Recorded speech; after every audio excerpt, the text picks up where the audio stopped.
everyone. Today we are going to talk about a phenomenon that has been occurring in Nigeria since 2022 or institutionalized in the year 2020. And this is the economic apartheid in Nigeria. How the service-based tariff system created a two-class, or I think is a five-class system. And in general, don't get me wrong, there are countries around the world that actually do have different class system for citizens. Like, there are some Middle Eastern countries that have citizen 1, 2, and I believe down to 8, right? Down in the Gulf.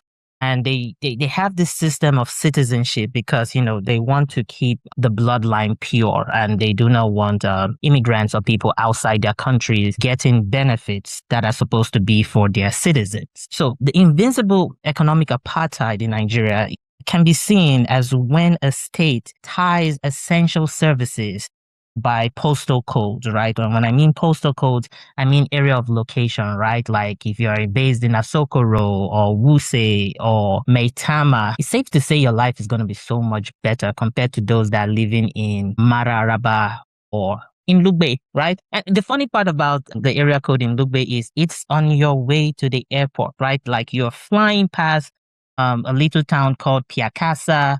And then after Piakasa, you get to Lugbe. Then after Lugbe, you get to Kuje. And there are some other small towns and communities around there. But, those guys don't count, right? All the way from the national stadium down to the airport, you don't count. But the airport is also among the area, like, they need to regulate airlines, air traffic, the president flies through that airport. So it needs its amenities. So when you tie essential services that a government is to produce, right, with postal code, citizenship become a two-tiered system where there's like the upper class and then there could be the lower class, or people that are deemed to be seen as citizens that needs what they need and people that are deemed not to be seen as that, right? So today's topic is really going to emphasize on the electricity banding system in Nigeria, right? So they have the band A all the way to the band E, right? With A being the top preference system and E being not safe to say if you're in the E zone,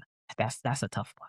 That's a tough one, right? So we kind of understand the whole idea why we're calling this an apartheid. We're not calling it an apartheid in the sense of what happened in South Africa, but nevertheless, apartheid is an Afrikaner word that actually means an institutionalized regime of systematic oppression and domination by one group, right? So we are going to link the clear definition of what an apartheid means in terms of how the new system of ban in Nigeria works. And according to the 2002 United Nations Convention, apartheid is recognized as a crime against humanity and is defined in their text as a systemic oppression and domination by one group over another or others by force or through the use of law. And through the use of law is the anchor of the invisible apartheid, using the electricity or the NEPA. I'm going to call it NEPA. And the reason why I'm going to call it NEPA,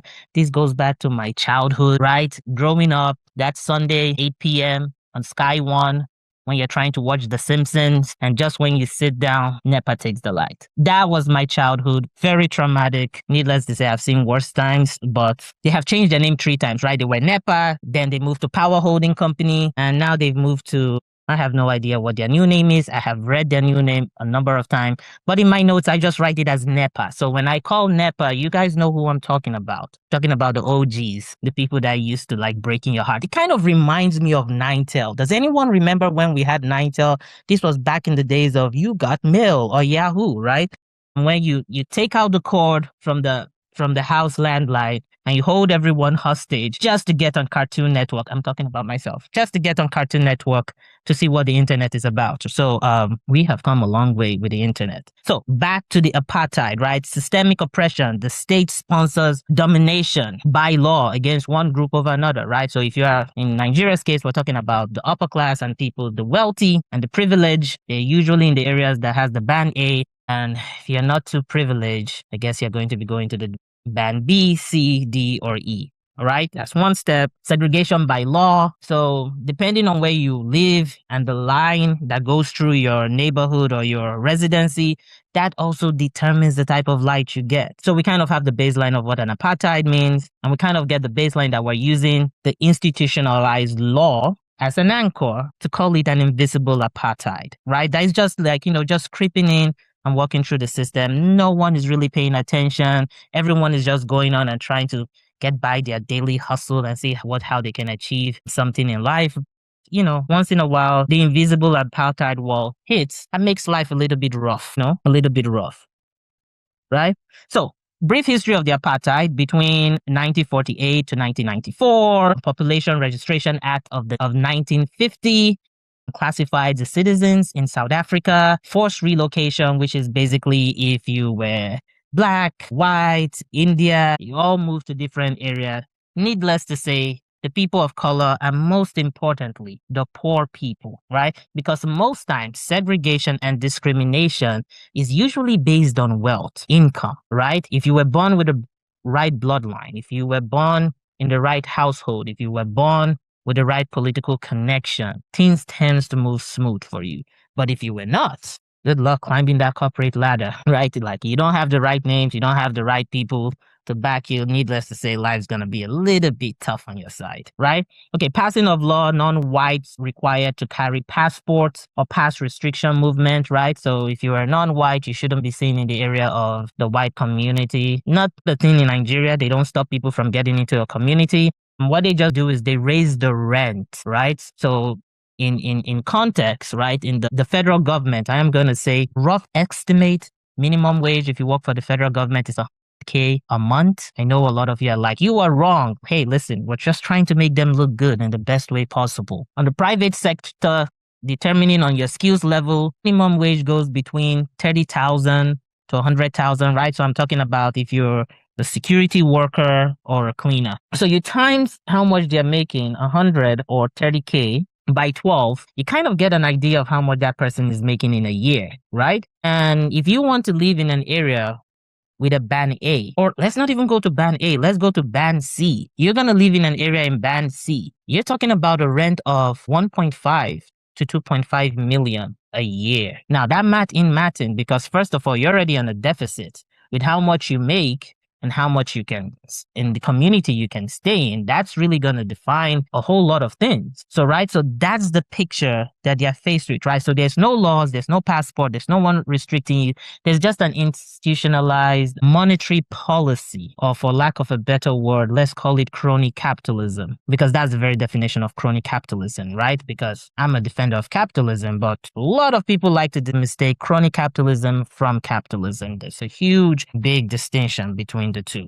And then we get to separation of amenities. During the apartheid in South Africa, needless to say, where the white people stayed, schools were better, hospitals were better, and even parks and benches were better, right? It was kind of when the right skin color, you kind of got things working out for you. And in the case of Nigeria, if you have the right access to money, then things will work out for you. But if you don't have the right access to money, yeah, that's going to be a tough one. I don't know what to say about that. It's going to be tough. It's going to be tough, right? So the Nigeria SBT system, it stands for service-based tariff, right? So that's the new system that the NEPA is trying to use, right? Service-based tariff, right? So now we're going to look at the service-based tariff. We have a definition of what apartheid means. We have a clear understanding of what the service-based tariff system of NEPA means, which is kind of like where you live determines the type of light you have. If you're in A, you have more light. If you're in E, you have 4 hours or 2 hours of light in 24 hours. According to a lot of people, they don't even see light in a week. I'm not talking about people in Abuja. I know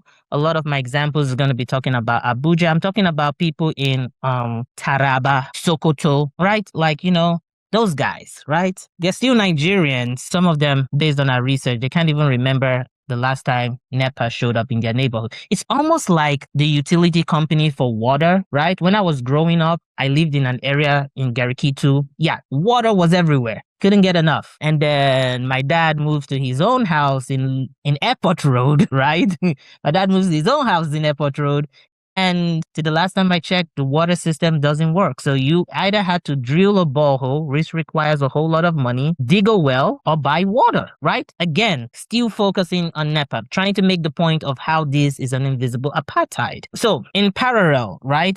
In an apartheid in South Africa, it was like separation of an amenities act, right? Where inferior facilities were given to non-whites, right? So example with the SBT system, inferior amenities in terms of the capacities of megawatts and power generating per day is given to people of lower income, right? People of higher income, they tend to stay in the neighborhood that get the best of the best, while people in the lower neighborhood, they get less, right? You get the leftovers. Let the rich keep trying to be rich, right? You know what they say in economics? One of the most expensive things you can ever do in life is to be poor. So I guess it's their fault because of their having a luxury life for being poor. I guess that's the point. Okay, geographical separation, right? Black citizens forced into township, right? They were forced into the slums, right? With the SBT, with the rate of utility, the price that they're charging, and then the price for rent, safe to say, poor people are forced down to areas that have zero amenities. During the apartheid, there's race classification. Citizens sought out by race group. With the SBT, citizens are sought out by band,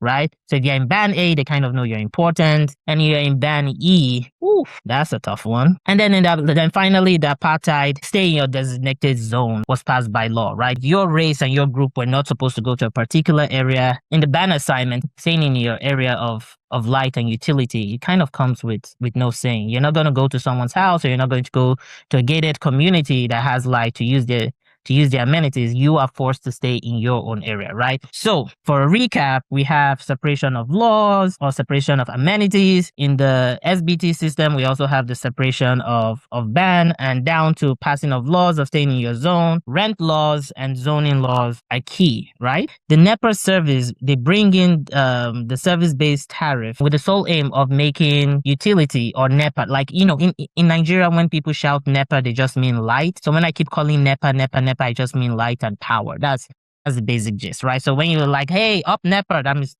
they have light, and then when they take the light, it's like down. And this episode is not a dig on the Nigerian government. No, far be it from it. It's a motivation to help your citizens, especially the poor and the needy, right? So they introduced this ban system in 2020 during the pandemic.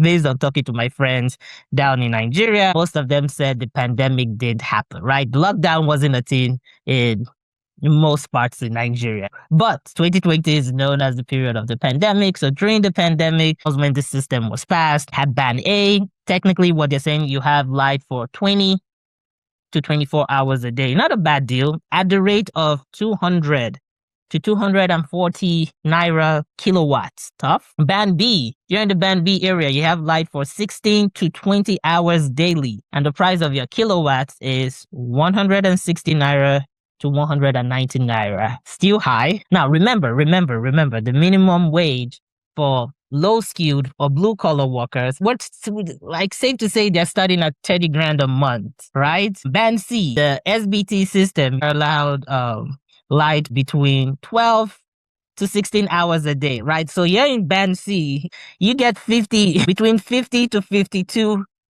of light in a day. Cost of this, 130 naira to 150 naira per bandwidth, right? This thing gets worse. It gets worse than this, right? Where I am, before they take the light, they send you a text message, they send you an email. A lot of people are trying to communicate with you, like, the light is gonna go up for 2 hours. So try and figure something out you're gonna do. And they usually try to take the light at night when you're deep asleep to fix whatever needs to be fixed. But once in a while, the light goes up for 5 to 30 minutes, right? And everybody loses their mind, right? 30 minutes of no light, and everybody's like this.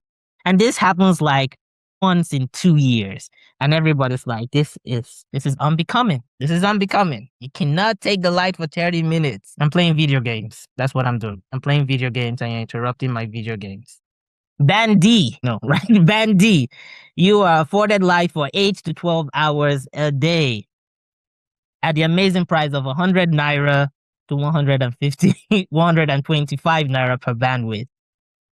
Again, if you are located in Band E, you're afforded light for 4 to 8 hours a day. At the same price at Band D, right? at the same price at Band D for 100 naira to 125 naira per kilowatt. I would say something about Band E. The price discrimination strategy down here, it's not right, right? So I kind of get the whole concept of the SBT tariff in terms of, okay, we're going to use a price discrimination policy. I'm sure they spoke to an economist somewhere and the economist was like, I got it, price discrimination. Right? Remember, apartheid is literally discrimination, but it's a word from Africana, right? It's just like the Jim Crow law in the US. We're not getting into Jim Crow, but when you think about apartheid, think about Jim Crow. And if you're in Nigeria, think about NEPA, right? NEPA is a gift that keeps giving. Like every time you think about NEPA, it's like, can you just try to give light to every citizen, both rich and poor in the nation? Nope, they're going into economics. And what do you know? Rather than focus on productivity, they went to price discrimination. Now, price discrimination in economics, you see this. A good example would be student discounts, right? What else? Elderly discounts, price discrimination. Mother's Day discounts, price discrimination. And the one that the kids giving is if you want to enter like maybe a restaurant, a social event or a club, and then they get to tell every lady has to pay $100 to get in, but men are free. Men are free. Men get in for free. Ladies pay 100. Like that gender price discrimination is a thing. When you go out to some places, they're like, men get in for free, but women, you have to pay a certain amount of dollars to get in, right? Price discrimination. It's something we see everywhere. And this is the SBT system. I almost said the BS system, but it's not a BS, right? The S comes before the B. So it's the SBT system, right? And the sad part about the SBT system is just because you're in an area, right? It reminds me of LA. When I was reading this, I was like, damn, this thing really looks like LA, right? At some point, you're walking in luxury. You're like, this is the most beautiful place I've been. And then you just cross the street and woo, you are in hell. Right? Literally the same thing. You can be next to a Band A resident, and just by the wire and the lining of the system, your wire coming to your own home could be Band B or Band C. So your next door neighbor could be a Band A, always having light, and next to you, you're a Band C. Needless to say, we all know this has a lot to do with your income, your power status. We have a full understanding of the band system. And a good snippet to understand in terms of distribution of power is there are 11 distribution companies, right? They're called discos across Nigeria, right? There are 11 of them. The maximum tariff that they're charging is about 240 naira. So if you're in the Band A system, that's about, and you have premium light. And when I mean premium light, I mean, it's not like the water is going to come in as alkaline or non-alkaline water. No, that's not what I mean. When I mean premium light, I mean how many hours you get to see light in your house, right? Like the basic amenities, like your fridge, your microwave, right? Golly, just having the air conditioner or your fan on. I think about Gwagwalada. I remember going to see my friend when he was schooling in Gwagwalada. Yeah, the sun in Gwagwalada was something else, right? Imagine living in Gwagwalada and you have to deal with this. We already know you're dealing with Gwagwalada. There's no way you're going to be on a Band C. You're already going to be on a Band D, on a Band E, right? So, 4 naira. I don't know how the 4 naira is going to make a difference if you have no light. And the minimum amount of light, according to the document, cerebus paribus, everybody has to have light at a minimum of 4 hours a day. Yeah, I called some people. Again, people in Sokoto, right? I know I'm going to call a lot of cities and a lot of communities in Abuja, but let's remember Sokoto is a state too, right? Castina is a state. The 11 discos or distribution companies in Nigeria for power, right? They have one in Ikeja, which is kind of like the mainland and northwest of Lagos. They have one in Echo, right? It's kind of like the Lagos Island and the southern parts and around some areas in Ogun State, right? So I would say the Ikeja group, like, I don't know how many houses, but again, Lagos is like New York. Everyone in Africa is in Lagos, right? Everyone and anyone, right? It's a very small state, has a lot of islands. They're building their own islands because they have a lot of population. So they have two in Lagos. Everything happens in Lagos, except for policy making and the politicians when they live in Abuja. But in terms of trade, you're talking about Lagos and you're talking about Onitsha, right? Two good places. So I'm keeping my fingers crossed. Hopefully, they have a power distribution in Onitsha. And if they don't, that is going to be painful. Then they have Abuja, of course. If FCT doesn't have one, who would have one, right? It's the capital, right? It's one of the major cities in Africa. Whenever they're talking about cities in Africa and representing of Africa, Abuja has to come in. So, right, the Abuja distribution center covers Kogi, Nasarawa, and Niger State. We have the Ibadan. Ibadan covers Oyo, Ogun, Oshun, Kwara. You see, Kwara is a state. Ekiti is a state. No, it's not Ekiti. It's Kogi. Kogi is a state, right? Let's keep going. They have the Enugu, and the Enugu covers Enugu State, Abia, and Anambra. Anambra is where Onitsha is, so I'm kind of like sad that Anambra does. Like, again, you need to go to Onitsha Market or Google Onitsha Market. It's a huge market hub. Like, we have Lagos going on their own, then we have Onitsha going on its own, then we have Aba. Abuja really doesn't have a lot going on other than they make the policies and everything good goes to Abuja. So I'm not lobbying against Abuja. Abuja should keep getting the services it needs. What I'm saying is Abuja should be the gold standard for every state in Nigeria, not just Abuja. I'm talking about Maitama Abuja, because the whole emphasis is NEPA, light. Light is the issue. And with light and using Band A in Abuja, Maitama, Asokoro, Wuse 2 as the gold standard for Nigeria, life starts to get a little bit better. Where did we stop? We stopped at Enugu, right? Anambra, Ebonyi State, and Imo State, right? So we kind of get where those guys are distributing.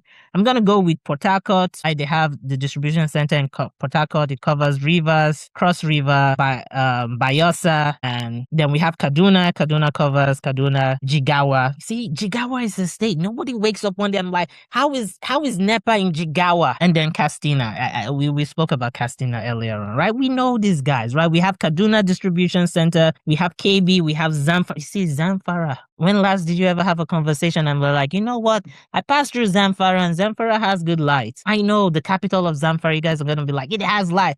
Again, think about the Band E areas, not emphasizing the Band A. We know in Zamfara, you're going to have some Band A people having the time of their life. Of course, talking about the Band E, justice for one is justice for all. Remember the whole point. I'm not saying the whole country is bad. What I am saying is the gold standard of Band A should be given to every citizen of the nation, including the immigrants in Lagos that are just trying to make a living down there. Like, Lagos is a real hustler's town. If you can make it in Lagos, you can make it anywhere in Africa.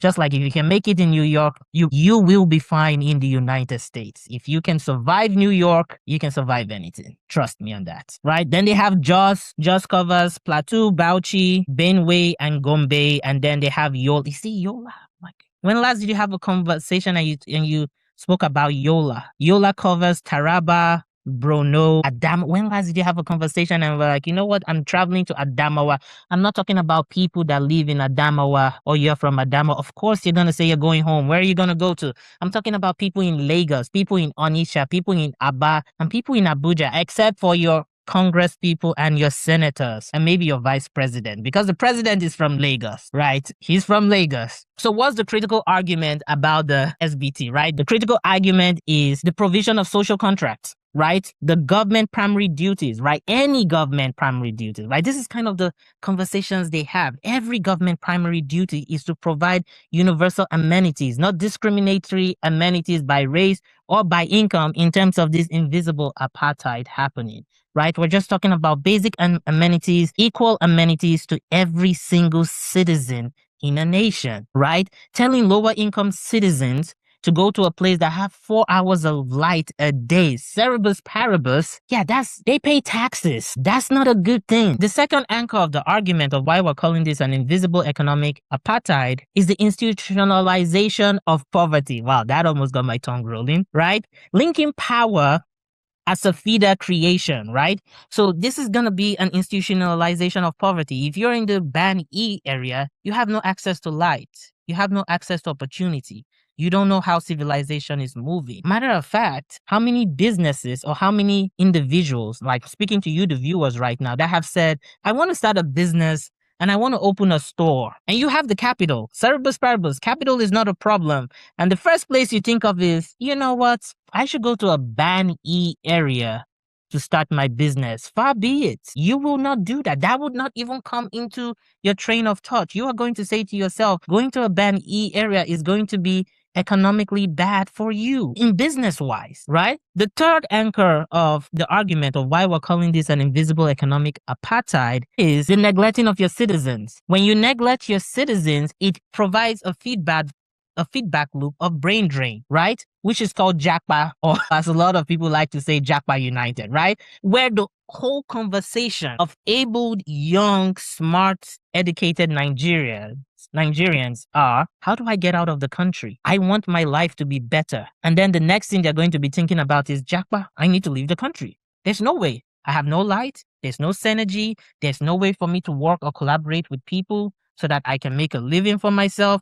I will go to a country where some basic amenities are afforded to me. So, for example, and the African countries, they jackpot too, right? It creates this jackpot mentality. Not for or against jackpot. I know what you guys are saying, and don't you dare say it. It creates the jackpot mentality of trying to leave the country to a different country and start a new life. And then the most important is the global perception of the nation, right? It's safe to say that Nigeria has been going through an identity crisis since the Goodluck Jonathan administration, in the sense whereby they say there's insecurity and there's so much other things going on in the nation, right? The global perception is being destroyed. So fixing this or correcting this broken, invisible apartheid system helps to solve these four anchor problems that the country is facing currently, right? And this is not just me. I'm not the only one calling this an apartheid, right? Prominent critics, right? Rationing of human rights, right? According to the Nigerian constitution, basic amenities should be afforded to their citizens, right? Graphical separation, according to the Nigerian Constitution of 1999, all Nigerians should be seen as equal under the law, right? Infrastructure and public services, right? According to that same constitution, the government agreed to give equal amenities to everyone in the nation. So a particular sector like NEPA, we are not forgetting about you, Ninetel. The millennial generation would forever remember NEPA and Ninetel for the trauma you gave us. But today we'll focus on NEPA. Forget about Ninetel, right? These are the cornerstone of what people are arguing, right? And with the band system, right? With the band system categorizing and dividing citizens into A, B, C, D, or E, this affects industries like the bandwidth for the internet, right? It builds this system of the digital divide where people that live in band E area cannot fully function compared to people that live in band A, right? Infrastructure decay. People in band A would always be prioritized because that's where they would have that's where they would have good roads, that's where they would have all the basic good hospitals. I don't even know how a hospital can even function in a band E location. A child or a human being that is under life support, what do? Those hospitals will literally not even count. There's a distinction between if the policy said excluding schools and other important services to upgrade our system to all citizens, that will be understandable. The system just goes by zip code. So hospitals in band E, shalom, that's going to be a tough one. Godspeed. Like, those doctors are working in the most harsh condition ever. So whenever you see them, you tell them thank you for your service. So we have the digital divide. We have the infrastructure decay, which has to do with roads. And then we also have the prioritization of security. Because every time we've heard an attack or mass shooting, if you look at the ban and the zip code, you would find out that most of the Boko Haram attacks and killing happens in band D and band E area. Most of it. Growing up in Nigeria, had seen bombing and different displays, while usually in the so-called band A area. So before you can blink, you see bullion van, you see security, you see soldiers everywhere. Not so for the band E. When you watch the news and you find out about a school that they kidnapped students from a school, band E. A church that was shot, band D, band E, never in band A area. So this also prioritized security. And most people that live in the band A area, guess what? They have the power and they have the money to privatize local security, which should not be a thing. Prioritization of the local security people should not be a thing. And this brings us back to the Nigerian constitution, right? No one should be a second-class citizen. According to Section 14, 2B of the Nigerian Constitution guarantees security and welfare of people as a primary goal. Yet citizens pay taxes to fund the police, that they can't have access to. Trust me, everyone pays taxes in Nigeria. You can't get away. You better pay taxes through the streets. You pay taxes to the FIRS. Or if you're someone that sells in the marketplace, you pay taxes to get into the market. Like, there's a tax system. There is a tax system. People pay taxes. Or you can pay the transfer tax system, right? Right. For living in a band E segment, here's the transfer, and you don't have power, you have to pay the transfer tax of buying a generator and buying gas to run the generator. That's a transfer tax. So how can you even run your business in an area like that? How can you even run a hospital? Because if a hospital is based in the Band E area, you already know you're trying to serve low-income people. And you're trying to serve low-income people, and the price of just to keep the lights on is too high. That's an issue. That's a major issue. That's a major issue. So you've heard the first case, right? The accuser, not me. Again, I'm not the accuser. I'm just reading articles online and I'm articulating what they're saying, right? There are few people that go out there to read newspapers. But, newspapers are a source of information and a very valuable source, and it keeps the record straight, right? And the good thing about NEPA is they had a rebuttal, right? They didn't just take all these critics and just sat down and be like, we're going to do better, just give us time. No. They say, hold on. Their first argument is cost reflects pricing. Again, going back to price discrimination, what they're saying is this can be bad because if you have no light, we charge you less. Yes, that's the point. They have no light. So they say those who can't afford to pay it, the true cost for power should be slim or zero. Yeah, not at 100 to 125 naira for 4 hours. That's their first argument, price discrimination. It's not illegal, and it's something that a lot of economists has justified, including yours truly. Yes, like students should get discounts for being students. Elderly should get discount because of their elderly. Their next argument states customer protection. Customers only pay for service levels they actually receive. Again, good, based on their justification. They're like, hey, listen, we are not exploiting the poor. But at the same time, the government is not fulfilling its role per the Constitution. Providing welfare, lifeline rates, vulnerable household protected at a low rate of 4 naira per kilowatt. Very generous, love it. Still goes back to control housing system, control electronic system. But again, it's lower household that are being charged 4 naira per bandwidth, they are located at the Band E area. I don't know how to say this, but you're getting 0 to 4 hours of light a day, and someone tells you that look at the bright side. We are charging you only 4 naira per kilowatts. The light never comes on. What's the point? And then their last argument is subsidy elimination removes the multi-trillion naira shortfall from the government books. Yeah, I'm not a fan of subsidy. Again, the argument wasn't subsidy. The argument everyone has been making is equality. So I don't think they have addressed the equality issue, but they did have a lot to say about price discrimination, consumer protectionism, charity at a discount, and subsidies. Wow, they really have a lot of economists writing down there. And they say there are no jobs for economists out there. Find a way to put big words into economic policies for discrimination. That's the job of an economist. Or better yet, go be a teacher and go teach economics. Preferably in a college level, not in a high school. No diss on teaching in a high school. It's just economics is a really, really, really, really hard degree to get, right? It almost reminds me of getting a degree in mathematics, and then you come out with a degree in mathematics, really hard to get, and then you're like, what are you going to do with it? Especially in Nigeria. Oh, it's going to solve what math? You know what I mean. Not dissing any profession, just stating the obvious. Captain Obvious down here. All right, so how do we rebuttal the NEPA argument? How do we rebuttal this, right? Like, how do we rebuttal NEPA? Again, going back to the same thing. It breaks the social contracts, placing public service with exclusive consumerism. That means only those that can pay for a service can pay for it. And then you're like, capitalism, that's not capitalism. And Nigeria is not 100% a capitalist nation. I don't even think there's any nation that's a 100% capitalist nation. Most nations are mixed economy in the sense that in industries that they believe the government should step in to protect the citizens, like the military, the police, having public hospitals, that falls under the jurisdiction of the government. So is light. And Nitel, I can't let you go. Nitel. I can't. You both should make life for people a whole lot better. No, honestly, right? We've spoken about the rebuttal of the trap system in the sense that some members is just going to be a feedback loop for poverty, lack of opportunity, lack of people around, lack of goals. Yeah, it's just going to be a feedback loop. Another rebuttal is, why don't we encourage the distribution centers? Why don't we upgrade them?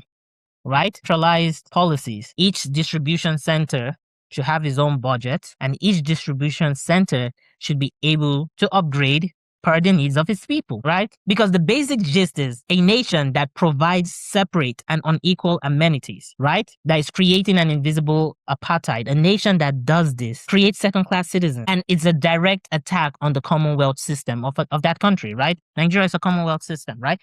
It directly affects that. It directly affects the Commonwealth system. It makes things bad. It makes everyone look bad. So we've spoken about how the invisible apartheid worked. We've spoken about our concerns. We also highlighted NEPA's rebuttal to our concerns. We also rebutted their rebuttal to our concern. So how do we move forward, right? Why in this part, like, electricity should be seen as a right, not a privilege, right? Like, this whole system makes electricity looks like a privilege, right? It's almost like getting a PhD degree or getting a master's degree. Safe to say, anyone that is going to get a PhD or a master's is kind of like a privilege, right? You are choosing to spend more time and you have some form of finance to go for your education. But at the same time, getting basic education to read, to write, to comprehend, that should be a human right, right? We are trying to increase human capital in any nation. That the government should provide that.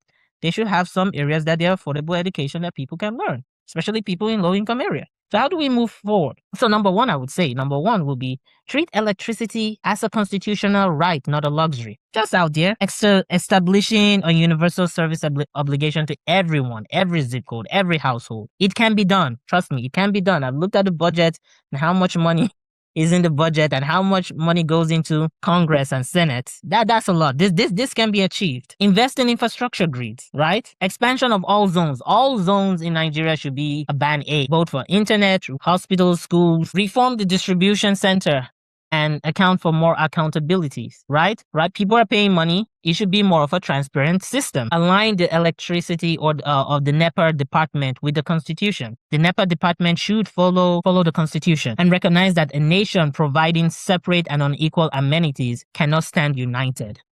It just can't, because most people would not be patriotic. They'll be like, what did the country ever do for me? Like, what did you ever do for me? And that's something that should be considered. That is something that people should look into and say, hey, is this what we want to do? Is this how we want to build a nation? Because when a state protects only the visible or the rich, it ceases to be a commonwealth. It just ceases to be a commonwealth. By categorizing electricity as a luxury rather than a public utility, the Nigerian state has replaced the inclusive principle of taxation with a segregatory model of service.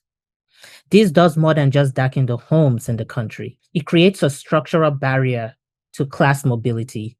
It fuels the exodus of the best minds to leave the country, and also erodes the national pride necessary for international presence. The service-based tariff is not just an electricity policy. It is a mirror of the nation.